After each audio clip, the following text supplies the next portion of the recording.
Suppose உன்கிட்ட இப்போ 1 கோடி ரூபாய் பணம் கிடைக்குது, அதை வச்சு நீ என்ன பண்ணுவ? 1 கோடியா?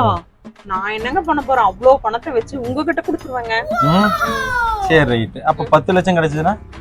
10 லட்சம் கிடைச்சா மட்டும் நான் என்னங்க பண்ண போறேன்? அவ்வளவு பணத்தை வச்சு எனக்கு என்ன பண்றதுன்னே தெரியாதுங்க.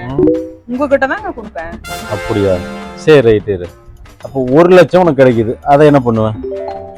நீங்க எத்தனை தடவை திரும்ப திரும்ப கேட்டாலும் உங்ககிட்ட தான் கொடுப்பேன். ஏன்னா உங்ககிட்ட இருந்தா என்ன, எங்கிட்ட இருந்தா என்ன, உங்ககிட்ட இருக்கிறது தான் அதை விட சேஃப்டியா இருக்கும். அதனால உங்ககிட்ட தான் கொடுப்பேங்க. அப்படியா? சரி, பர்ஸ்ல இருந்து பணம் ஒரு 3000 நான் எடுத்துட்டேன்னு வச்சுக்க, இப்ப என்ன பண்ணுவேன்?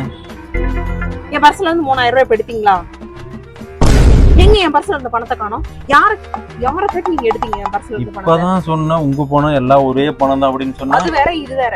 என் பர்ஸ்ல இருந்து என்னை கேட்காம நீங்க எப்படி பணத்தை எடுத்தீங்க? எப்படி நீங்க எடுத்தீங்க? எப்ப பார்த்தாலும் நீங்க இப்படி தான் பண்ணிட்டே இருக்கீங்க. பர்ஸ்ல இருந்து பணத்தை எடுத்துட்டே இருக்கீங்க. இங்க பாருங்க,